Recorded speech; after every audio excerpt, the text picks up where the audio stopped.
Israel और फिलिस्तीन का दशकों पुराना विवाद अब एक युद्ध का रूप ले चुका है। एक ऐसा युद्ध जिसके बारे में ये कहा जाना बेहद मुश्किल है कि यह शायद कितना लंबा चले और या कहाँ तक चले। नमस्कार, मनी कंट्रोल हिंदी देख रहे हैं आप। मैं शुभम। इस पूरे विवाद पर आज बातचीत करने के लिए हमारे साथ मौजूद हैं रक्षा और सामरिक मामलों के जानकार कमर आगा साहब। सर नमस्कार। सर बहुत बहुत स्वागत है मनी कंट्रोल हिंदी पर। सर सबसे पहला सवाल, शुरुआत इसी से ही करते हैं कि इजराइल जैसे देश पर, वो भी हमास की तरफ से अचानक से इतना बड़ा अटैक या हमला कैसे? देखिए, वहाँ की स्थिति जो थी बहुत दयनीय थी, बहुत ख़राब थी स्थिति। कोई लाइफ नहीं थी। 15 साल से वो पूरा एरिया को इजराइल ने ब्लॉक कर रखा था। न ये लोग जा सकते थे, बाहर ना आ सकते थे बगैर इजरायली परमिशन के।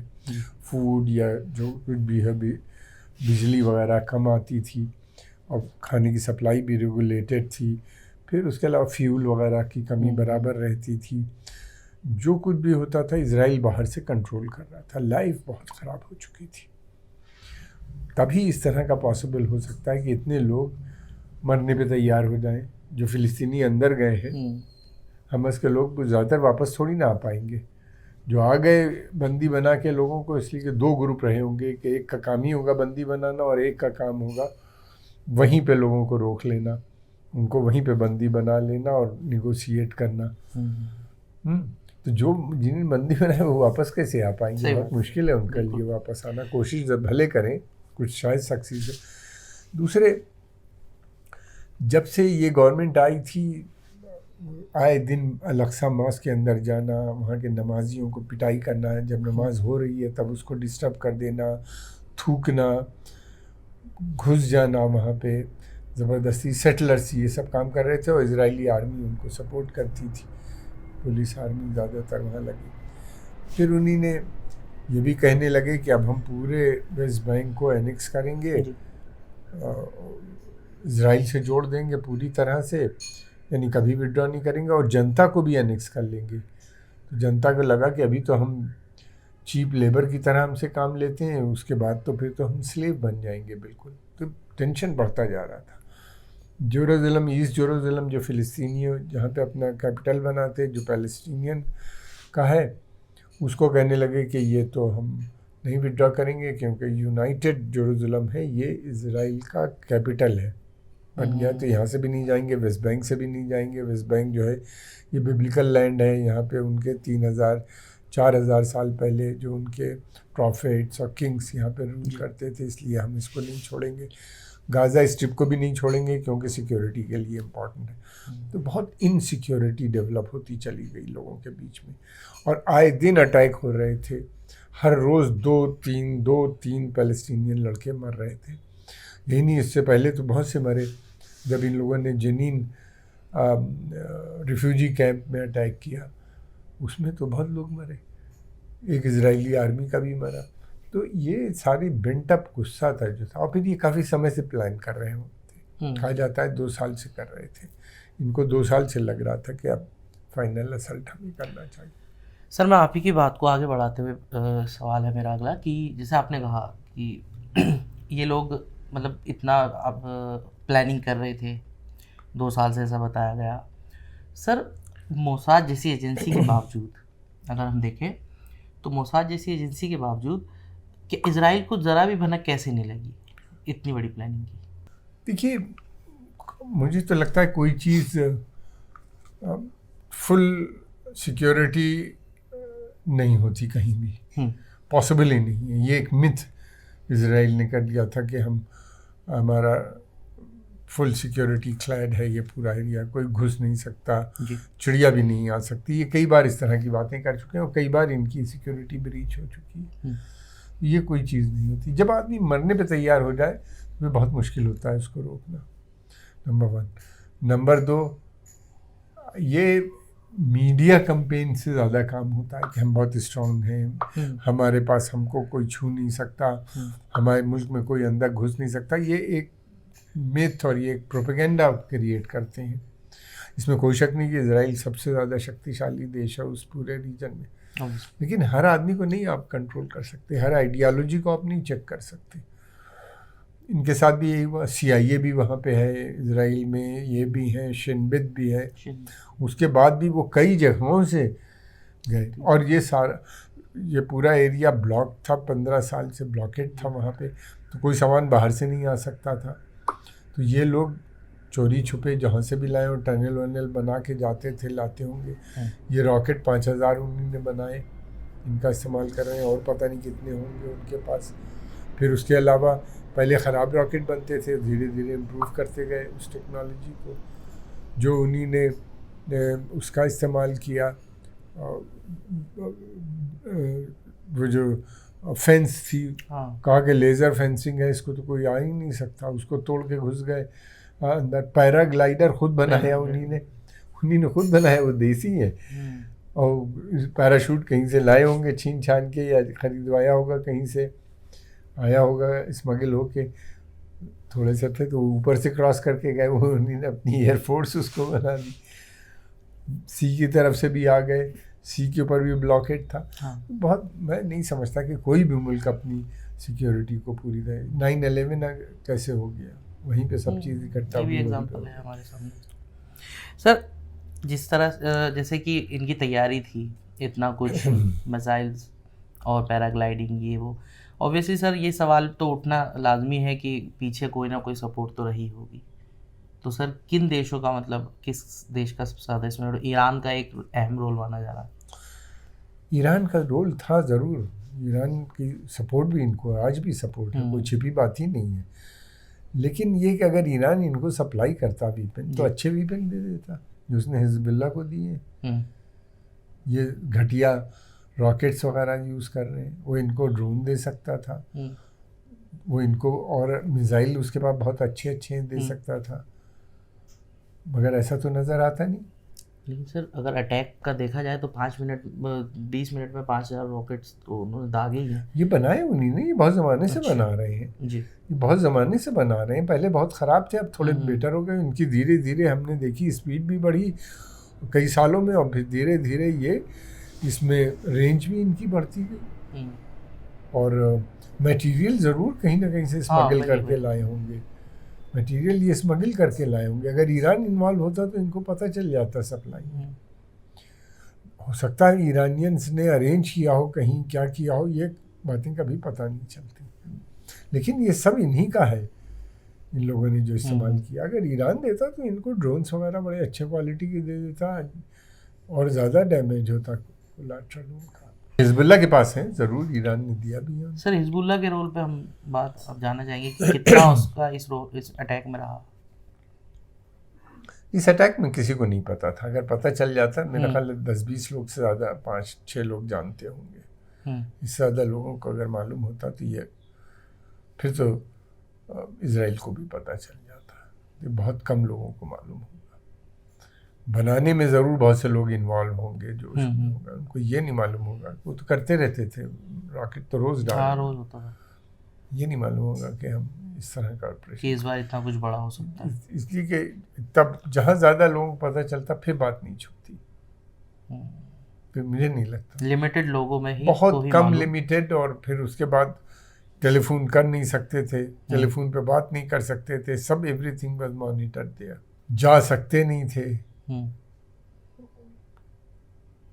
हमास और हिजबुल्लाह हमास को बराबर सपोर्ट करती रही है, आज भी सपोर्ट करती है। इन सॉलिडारिटी उन्हीं ने फायर भी किया है कई एक, और लगता भी है कि आने वाले समय में वो भी इन्वॉल्व हो जाएंगे। नहीं होंगे तो कर लेगा इजराइल इन्वॉल्व, इसलिए कि ये उनका प्लान सबको ख़त्म करने का है। ये वॉर ईरान तक जाने का मुझे ख़तरा लगती है। यही था सर मेरा अगला सवाल कि वॉर मतलब कहाँ तक जा सकता है। जैसे इजराइल ने अभी सुबह में रिपोर्ट देख रहा था तो उसमें हमास की तरफ से ये कहा गया था कि हम लोग अब नेगोशिएशन के लिए मतलब तैयार हैं, लेकिन इजराइल ने अपनी फोर्स को बोल दिया कि अब सीधा सिर्फ वो गाज़ा स्ट्रिप पर हम लोगों को कब्जा करना है, अब अपना लास्ट टारगेट उनका यही है। तो सर क्या उससे आगे कहाँ तक जा सकता है? ये इनका प्लान ये है कि जितनी भी वो शक्तियाँ हैं जो इजराइल के ख़िलाफ़ हैं उन सबको न्यूट्रलाइज करो। और काफ़ी दिनों से वो ईरान को लेके वो स्टेटमेंट भी दे रहे थे नेतन्याहू, और उन्हीं ने यही नहीं बल्कि कुछ ड्रिल्स भी की थी एयरफोर्स की कि किस तरह से ईरान के अंदर जो न्यूक्लियर इंस्टॉलेशन है और मिलिट्री साइट्स हैं उनको हम आने वाले समय में ध्वस्त करेंगे। तो ये तो बहुत दिनों से प्रोग्राम है। अब अमेरिकन भी चाहते हैं कि ईरान जो है ये रिजीम चेंज उनकी पॉलिसी है। ये जो अमेरिकन आर्मडा आ रहा है ये एक तरफ तो सॉलिडारिटी में ज़रूर आ रहा है इजराइलियों की, मगर दूसरी तरफ वो आ रहा है कि अगर हिजबुल्ला ज्वाइन करता है तो उससे अमेरिकन ताकि उनकी मदद कर सकें, लड़ सकें। और दूसरा ये कि ये ईरान भी टारगेट हो सकता है अगर ईरान इंटरफियर किया। नहीं भी करेंगे तो ऐसी सिचुएशन होगी कि ईरान करेगा और फिर जैसे भी हो करे या ना करे ये ईरान को टारगेट करने का इनका प्लान है। कामयाब होंगे नहीं होंगे, करेंगे नहीं करेंगे, ये वक्त बताएगा। ये कोई मैं आपको कोई सीक्रेट बात नहीं बता रहा हूँ, ये उन्हीं ने खुद कहा है, नेतन्याहू बार बार कह रहे हैं। अब अमेरिकन ने भी कह दिया है कि ईरान जो है 15 दिन में वीपन बना सकता है। अमेरिकन ने अपने फौज वहाँ बढ़ा दी है पर्शियन गल्फ रीजन में। क्यों बढ़ाई है भाई, पहले से बढ़ाया, अब आर्मडा भी आ रहा है। इस बात का संकेत लगता है मुझे कि वो ईरान से भी निपटने का प्लान है अगर चांस मिले। ईरान पर तो सर प्रतिबंध भी काफ़ी थे, फिर भी मतलब उसके बावजूद ईरान ने 2 काम किए। एक तो रशिया चाइना से अच्छे दोस्ती करके वहाँ बहुत डेवलपमेंट हुआ है, और फिर उसके बाद ये कि ईरान ने अपनी सेना बड़ी स्ट्रांग बना ली है। उसके पास अपना वो भी है, क्या कहते हैं, मिसाइल प्रोग्राम, फिर उसके बाद ड्रोन प्रोग्राम, और उसने और बहुत सी चीज़ें बना रखी हैं और जो काफ़ी इफ़ेक्टिव हैं जिनके बारे में कहा गया। और दूसरे वो लगातार इजराइल की मिलिट्री सुपीरियरिटी को चैलेंज कर रहा है। अमेरिका की पॉलिसी ये है कि उस पूरे क्षेत्र में वो किसी को मिलिट्री सुपीरियरिटी नहीं मेंटेन करने देते। जिसने भी की उसकी गद बनी। बिल्कुल। तो वो मिलिट्री सुपीरियरिटी भी तय कर रहा है और अपने को पूरी तरीके से तैयार कर रहा है कि जंग होगी तो हमारे पास सब सामान होना है। लेकिन जंग किससे होगी? जंग तो हवाई जहाज़ से होगी। कोई आदमी ईरान में जाएगा नहीं, वो सब ध्वस्त कर देंगे पूरे ईरान को के इंफ्रास्ट्रक्चर को। न्यूक्लियर प्लांट को भले न कर पाएँ, वो पता नहीं कहाँ कहाँ सिक्योर करे हुए हैं, जितना होगा उसको भी कर देंगे। लेकिन इसी बहाने वो पूरा ईरान को फिर प्री इंडस्ट्रियल एज में पहुंचा देंगे, जैसे इराक को और अफगानिस्तान को किया था। इनकी पॉलिसी अमेरिकन की either you are with us or against अस। जो अगेंस्ट है उन सबको उन्हीं देखिए क्या गद बनी। Iraq, Syria, Libya, Sudan, Somalia, इनको बर्बाद कर दिया गया। ये प्री इंडस्ट्रियल एज में ये पहुंच चुके हैं। सर मेरा नेक्स्ट सवाल ये था कि अरब कंट्रीज़ का क्या स्टैंड होगा इस पर, बाकी अरब कंट्रीज़ पर? बाकी अरब कंट्रीज़ की कोई हैसियत तो है नहीं, ना तो इनके पास बहुत ज़्यादा बार्गेनिंग कैपेसिटी है और ना ही ये कोई बड़ी मिलिट्री पावर है। जी। जितने बड़े देश हैं, इजिप्ट हो, सऊदी अरेबिया हो, वो अमेरिका पे डिपेंडेंट है अपनी खुद सिक्योरिटी के लिए, तो कहाँ से लड़ेंगे? यमन से तो लड़ के जीत नहीं पाए, जबकि उन्हीं ने इस्लामिक कोलिशन बनाया, वो कोलिशन भी फेल हो गया। यमनी के पास तो कुछ था भी नहीं, लुंगी और हवाई चप्पल पहन के लड़ रहे थे। तो अरब देशों से क्या मदद मिलेगी? लेकिन एक चीज़ है कि इस लड़ाई के बाद जो सऊदी अरेबिया दोस्ती की बात कर रहा था इजराइल से, नहीं लगता कि अब हो पाएगी नियर फ्यूचर में। तो अब्राहम अकॉर्ड मुझको कैजुअलिटी दिखती है, और यूएई और बहरीन जिन लोगों ने की है वो भी अब उस तरह से रिलेशन इजराइल से बनाते हुए घबराएंगे जैसा उनका प्लान था। और उसके अलावा ये भी है कि ये गवर्नमेंट अगर ज़्यादा दिन जंग चली तो जो प्रो अमेरिकन गवर्नमेंट्स हैं वहाँ पे वो और कमज़ोर हो जाएंगी। आम जनता में बहुत गुस्सा नज़र आता है। कितना है ये कहना मुश्किल है। तो वो होता ये है कि एकदम से बस्ट होता है तो पता चलता है। लिहाजा पता चलना कि क्या है, कितनी पोजीशन है, ये अभी पता नहीं। डिमॉन्स्ट्रेशन ज़रूर हो रहे हैं, कुवैत में भी हो गए जहाँ नहीं होते। हमने देखा जो नॉन अरब है वहाँ पे भी हो रहे हैं, और बहुत से अरब देशों में उसके अलावा भी हुए हैं डिमॉन्स्ट्रेशन इनके फेवर में। तो मैं समझता हूँ कि वो प्रो अरब रिजीम्स जो हैं वो थोड़ी वीक होंगे। और अगर उनके साथ एक डिलेमा है, वो इसराइल से दोस्ती करते हैं तो प्रॉब्लम आती है, अगर अमेरिका से खिलाफ जैसे सऊदी अरेबिया कर रहा था काम, सऊदी क्राउन प्रिंस ने बड़े बोल्ड स्टेप्स लिए थे। उन्हीं ने एक तरफ तो ये तय किया था कि वो जो है पहली दफ़े ऐसा हुआ कि सऊदियों ने डी डॉलराइजेशन प्रोसेस पे बात करने लगे, हम लोकल करेंसी में ट्रेड करेंगे। और चाइना के साथ एक बड़ा एग्रीमेंट कर लिया, इंडिया से भी बातचीत कर ली, यूएई ने इंडिया के साथ रुपी रियाल में ट्रेड करने की बात कर ली। फिर उसके बाद उन लोगों ने सऊदी अरेबिया ने इसके अलावा ये अगर ऐसा होता है तो डॉलर वीक हो जाएगा, बिकॉज डॉलर के जो स्ट्रेंथ है वो ऑयल मनी से होता है, बिकॉज सारा ऑयल जो बेचता है ख़रीदते हैं लोग, डॉलर में ख़रीदा और बेचा जाता है पेमेंट, तो पैसा सऊदी अरेबिया नहीं जाता बल्कि अमेरिकन बैंक में जमा होता है अमेरिका में। एंड अगर ये डॉलर वीक हो जाएगा, फिर दूसरी तरफ ब्रिक्स उन्हीं ने ज्वाइन कर लिया जो कि बड़ा एंटी वेस्टर्न फ्रंट है। फिर तीसरी तरफ ये है कि वो ये भी बार बार कह रहे हैं कि हम जो हैं वो इंडिपेंडेंट फॉरेन पॉलिसी करेंगे, अब अडॉप्ट करेंगे। तो क्राउन प्रिंस ने इस तरह की और बहुत सी बातें की हैं। अब ये अगर इब्राहिम अकॉर्ड ज्वाइन करते हैं, जो प्रेशर है उनके ऊपर, तो उनका पॉलिटिकल डेथ होती है, ख़त्म हो जाते हैं पॉलिटिकली। इनको रिवर्स करना पड़ेगा चाइना के ख़िलाफ़ जैसे पहले करते थे। और अगर नहीं ज्वाइन करते तो अमेरिका का गुस्सा, अमेरिका के ऊपर सेना और उनका बहुत डिपेंडेंस है, अमेरिका उनको प्रोटेक्शन प्रोवाइड करता है। तो ये एक लंबी समस्या इन्हीं ने खड़ी कर दी। ये पूरी वॉर और ये पूरी चीज़ में अमेरिका की पूरी कोशिश होगी कि सब कुछ सेट कर दो एक बार, लेकिन मुझे ऐसा लगता है कि ऐसा कुछ नहीं कर पाएंगे। ध्वस्त भले कर दें, डैमेज ज़रूर कर दें, डिस्ट्रॉय कर दें, शॉक एंड ओ और टेरराइज कर दें, इससे ज़्यादा और कुछ नहीं कर पाएंगे। ये जितना इस तरह की वॉर होगी उतना मैं समझता हूँ कि एंटी अमेरिकन सेंटिमेंट्स बढ़ेंगे। दुनिया बहुत बदल चुकी है। अब नया जो यूथ है वो आज़ादी चाहता है, वो चाहता है कि डेवलपमेंट चाहता है वो, और वो चाहता है कि जो उनकी गवर्नमेंट है वो इंडिपेंडेंट फॉरेन पॉलिसी अडॉप्ट करें, इसीलिए सऊदी अरेबिया उस तरफ रुझू। सर अब एक सवाल ये कि इकोनॉमिकली इसका क्या असर पड़ेगा, क्योंकि ऑयल प्राइस और उस पर देखिए इकोनॉमिकली मैं समझता हूँ कि अगर ये जंग ज़्यादा चलती है तो फिर उसका असर ऑयल प्राइस पे भी पड़ेगा और वैसे भी पड़ेगा, इसीलिए ये पूरे क्षेत्र पे इससे इफेक्ट हो रहा है।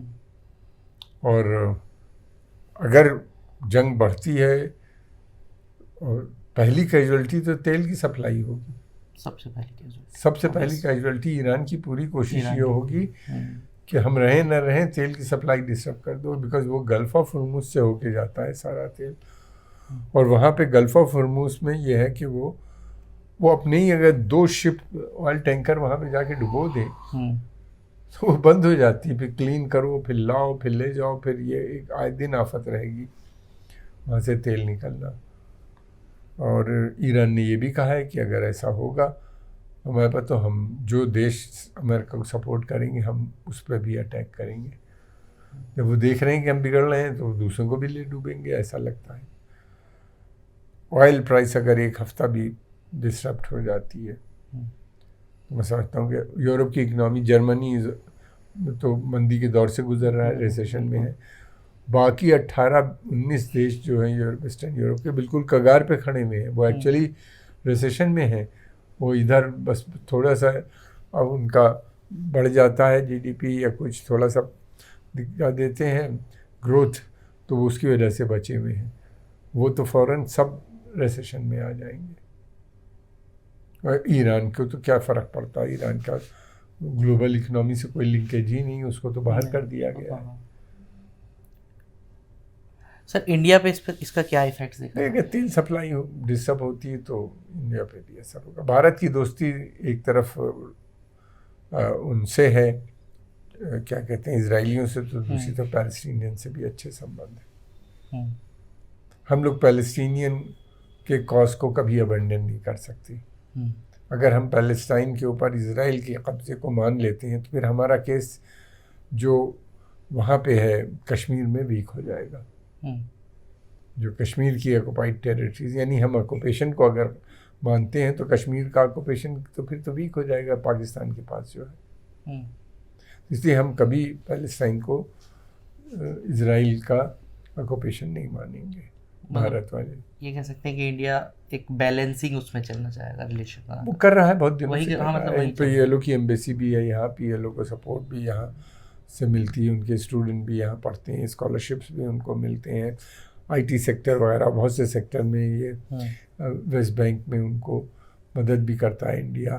फिर उसके बाद यहाँ भी आते हैं उनके अलग अलग डिपार्टमेंट के लोग, ट्रेनिंग प्रोग्राम्स ये सब चलता रहता है उनके साथ। और इसीलिए प्रधानमंत्री ने पूरी सहानुभूति इजराइल के साथ दिखाई, मगर हमस का नाम नहीं लिया, बिल्कुल जान के नहीं लिया, ये अवॉइडेड दैट। हाँ, उनका जो पहली प्रतिक्रिया और उनकी प्रतिक्रिया में यही था कि हम